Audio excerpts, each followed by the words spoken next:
ओम।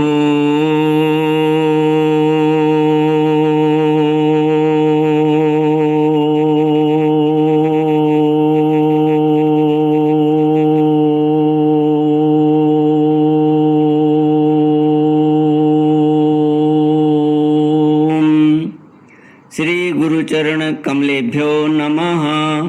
श्री गणेशाय नमः। श्री सरस्वत्यै नमः। श्री विष्णवे नमः। श्री कृष्ण गोविंद हरे मुरारे, हे नाथ नारायण वासुदेव।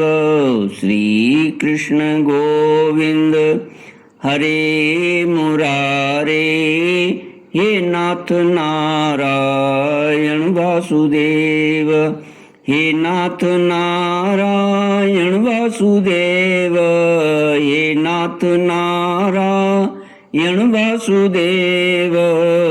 श्री कृष्ण गोविंद हरे मुरारे, श्री कृष्ण गोविंद हरे मुरारे, हे नाथ नारायण वासुदेव। कृष्णाय वासुदेवाय हरये परमात्मने प्रणतक्लेशनाशाय गोविन्दाय नमो नमः।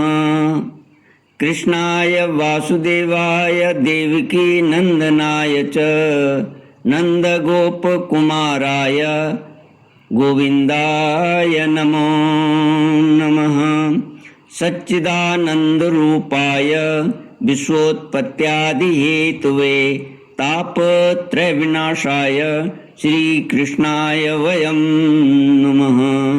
सच्चित आनंद स्वरूप परमात्मा जो सृष्टि के उत्पत्ति, पालन और संहार करता है तथा जीवों के आध्यात्मिक, आदि दैविक, आदि भौतिक तापों को नष्ट करने वाले हैं, अर्थात जीवों के मानसिक, शारीरिक और भौतिक दुखों को दूर करने वाले हैं, उन श्री कृष्ण भगवान को हम नमस्कार करते हैं।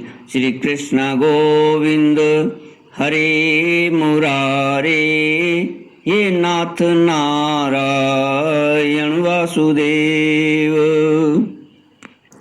श्रीमद्भागवत अथ षष्ठोऽध्यायः सप्तमस्कन्ध। प्रह्लाद उवाच कौमार आचरेत् प्राज्ञो धर्मान् भागवतानिह दुर्लभं मानुषं जन्म तदप्यधुर्वमर्थदम्। यथा हि पुरुषस्येह विष्णोपादोपसर्पणम् यदेष्य सर्वभूतानां प्रिय आत्मेश्वर स्वीरित। श्रीमद्भागवत 7वां स्कंद, छठा अध्याय। प्रहलाद जी का असुर बालकों को उपदेश। प्रहलाद जी ने कहा, मित्रों, इस संसार में मनुष्य जन्म बड़ा दुर्लभ है। इसके साथ अविनाशी परमात्मा की प्राप्ति हो सकती है, परंतु पता नहीं कब इसका अंत हो जाए। इसलिए बुद्धिमान पुरुष को बुढ़ापा या जवानी के भरोसे न रहकर बचपन में ही भगवान की प्राप्ति कराने वाले साधनों का अनुष्ठान कर लेना चाहिए। इस मनुष्य जन्म में श्री भगवान के चरणों की शरण लेना ही जीवन की एकमात्र सफलता है, क्योंकि भगवान समस्त प्राणियों के स्वामी, सुहृद, प्रियतम और आत्मा हैं। भाइयों, इंद्रियों से जो सुख भोगा जाता है वह तो जीव चाहे जिस योनि में रहे, प्रारब्ध के अनुसार सर्वत्र वैसे ही मिलता रहता है, जैसे बिना किसी प्रकार का प्रयत्न किए निवारण करने पर भी दुख मिलता है। इसलिए सांसारिक सुख के उद्देश्य से प्रयत्न करने की कोई आवश्यकता नहीं है, क्योंकि स्वयं मिलने वाली वस्तु के लिए परिश्रम करना आयु और शक्ति को व्यर्थ गंवाना है। जो इनमें उलझ जाते हैं उन्हें भगवान के परम कल्याण स्वरूप चरण कमलों की प्राप्ति नहीं होती। हमारे सिर पर अनेकों प्रकार के भय सवार रहते हैं, इसलिए यह शरीर जो भगवत प्राप्ति के लिए पर्याप्त है, जब तक रोग शोक आदि ग्रस्त होकर मृत्यु के मुख में नहीं चला जाता, तभी तक बुद्धिमान पुरुष को अपने कल्याण के लिए प्रयत्न कर लेना चाहिए। मनुष्य की पूरी आयु 100 वर्ष की है। जिन्होंने अपनी इंद्रियों को बस में नहीं कर लिया है, उनकी आयु का आधा हिस्सा तो यूं ही बीत जाता है, क्योंकि वे रास्ते में घोर तमोगुण अज्ञान से ग्रस्त होकर सोते रहते हैं। बचपन में उन्हें अपने हित अहित का ज्ञान नहीं रहता।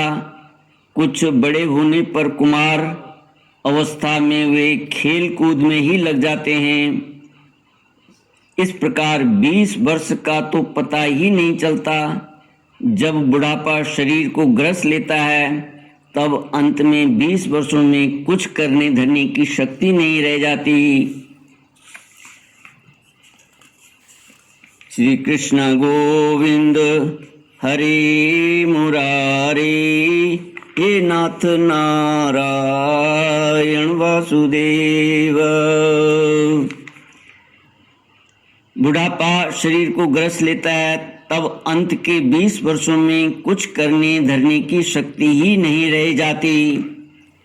रह गई बीच की कुछ थोड़ी सी आयु, उसमें कभी न पूरी होने वाली बड़ी बड़ी कामनाएं हैं, बलात् पकड़ रखने वाला मोह है और घर द्वार की वह आसक्ति है, जिससे जीव इतना उलझ जाता है कि उसे कुछ कर्तव्य अकर्तव्य का ज्ञान ही नहीं रहता। इस प्रकार बची खुची आयु भी हाथ से निकल जाती है। दैत्य बालकों, जिसकी इंद्रियां बस में नहीं है, ऐसा कौन सा पुरुष होगा जो घर गृहस्थी में आसक्त और माया ममता की मजबूत फांसी में फंसे हुए अपने आप को उससे छुड़ाने का साहस कर सके, जिसे चोर सेवक एवं व्यापारी अपने अत्यंत प्यारे प्राणों की भी बाजी लगाकर संग्रह करते हैं, और इसलिए उन्हें जो प्राणों से भी अधिक वांछनीय है, उस धन की तृष्णा को भला कौन त्याग सकता है।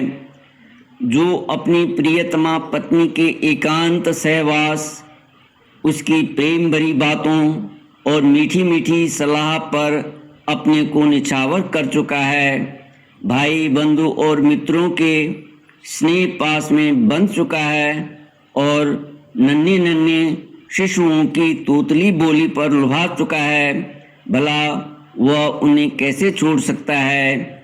जो अपनी ससुराल गई हुई प्रिय पुत्रियों पुत्रों भाई बहनों और दीन अवस्था को प्राप्त पिता माता बहुत सी सुंदर सुंदर बहुमूल्य सामग्रियों से सजे हुए घरों, कुल परंपरागत जीविका के साधनों तथा पशुओं और सेवकों के निरंतर स्मरण में रम गया है, भला उन्हें कैसे छोड़ सकता है। जो जननेंद्रिय और रसनेंद्रिय के सुखों को ही सर्वस्व मान बैठा है, जिसकी भोग वासनाएं कभी तृप्त नहीं होती, जो लोभवश कर्म पर कर्म करता हुआ रेशम के कीड़े की तरह अपने को और भी बड़े बंधन में जकड़ता जा रहा है, और जिसके मोह की कोई सीमा नहीं है, वह उनसे किस प्रकार विरक्त हो सकता है और कैसे उनका त्याग कर सकता है। यह मेरा कुटुंब है, इस भाव से उसमें वह इतना रम जाता है कि उसी के पालन पोषण के लिए अपनी अमूल्य आयु को गंवा देता है, और उसे यह भी नहीं जान पड़ता कि मेरे जीवन का वास्तविक उद्देश्य नष्ट हो रहा है। भला इस प्रमाद की भी कोई सीमा है?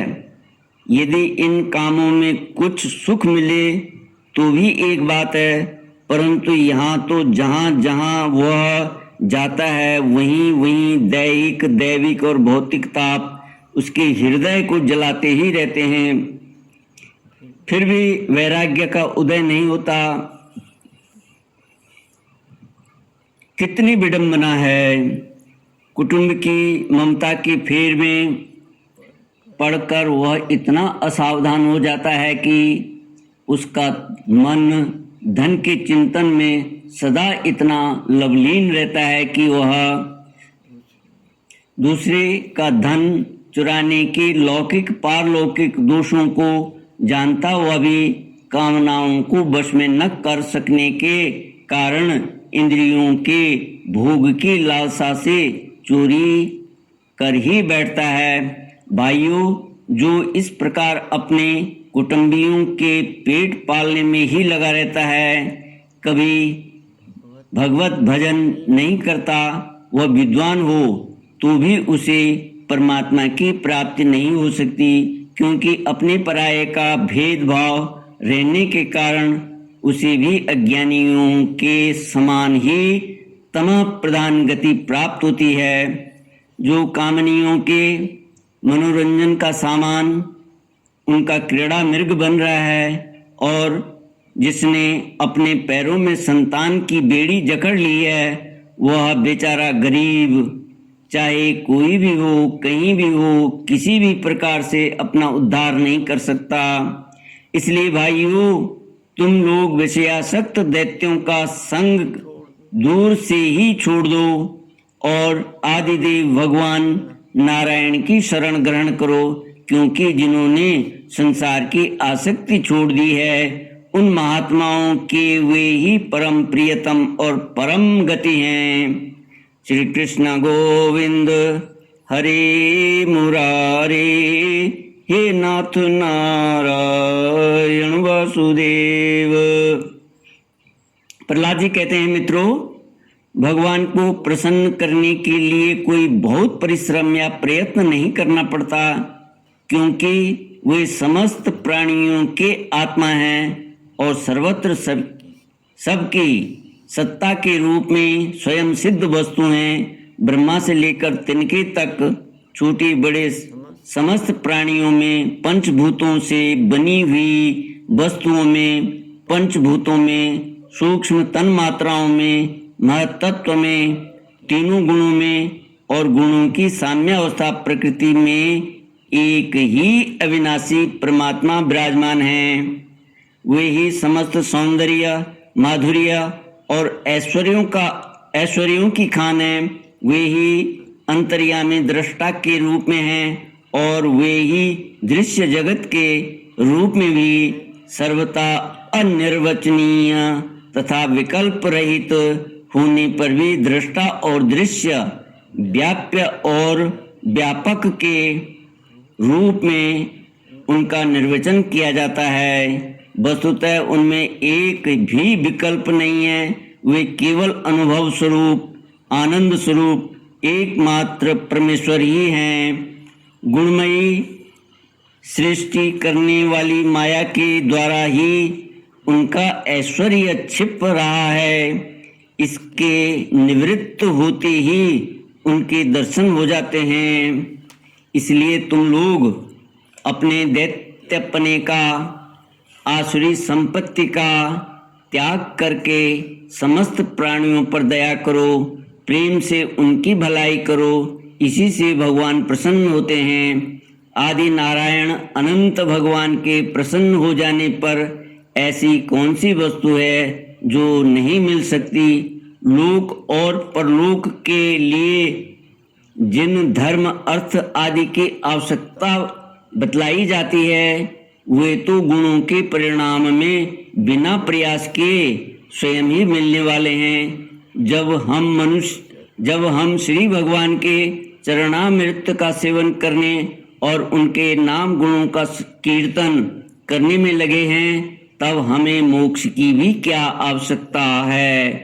यूं शास्त्रों में धर्म, अर्थ और काम इन तीनों पुरुषार्थों का भी वर्णन है। आत्मविद्या, कर्मकांड, न्याय, तर्कशास्त्र, दंड नीति और जीविका के विविध साधन, ये सभी वेदों के प्रतिपाद्य विषय हैं। परंतु यदि ये अपने परम हितैषी परम पुरुष भगवान श्री हरि को आत्मसमर्पण करने में सहायक हैं, तभी मैं इन्हें सत्य सार्थक मानता हूँ। अन्यथा ये सब के सब निरर्थक हैं। यह निर्मल ज्ञान जो मैंने तुम लोगों को बतलाया है बड़ा ही दुर्लभ है। इससे पहले नर नारायण ने नारद जी को उपदेश किया था और यह ज्ञान उन सब लोगों को प्राप्त हो सकता है जिन्होंने भगवान के अनन्य प्रेमी एवं अकिंचन भक्तों के चरण कमलों की धूलि से अपने शरीर को नहला लिया है। यह विज्ञान सहित ज्ञान विशुद्ध भागवत धर्म है। इसे मैंने भगवान का दर्शन कराने वाले देवऋषि नारद के मुंह से ही पहले पहल सुना था। प्रहलाद जी के सहपाठियों ने पूछा, प्रहलाद जी, इन दोनों गुरु पुत्रों को छोड़कर और किसी गुरु को तो न तुम जानते हो और न हम, ये ही हम सब बालकों के शासक हैं। तुम एक तो अभी छोटी अवस्था के हो और दूसरे जन्म से ही महल में अपनी माँ के पास रहे हो। तुम्हारा महात्मा नारद जी से मिलना कुछ असंगत सा जान पड़ता है। प्रियवर, यदि इस विषय में विश्वास दिलाने वाली कोई बात हो तो तुम उससे कहकर हमारी शंका मिटा दो। श्री कृष्ण गोविंद हरे मुरारे, हे नाथ नारायण वासुदेव। इति श्रीमद्भागवते महापुराणे पारमहंस्यां संहितायां सप्तमस्कन्धे प्रहलादानुचरिते षष्ठोऽध्यायः। ओम पूर्णमद पूर्णमिदं पूर्णात् पूर्णमुदच्यते पूर्णस्य पूर्णमादाय पूर्णमेवावशिष्यते। ओम शांति शांति शांति। हरि ओम। श्री गुरुभ्यो नमः। हरि ओम।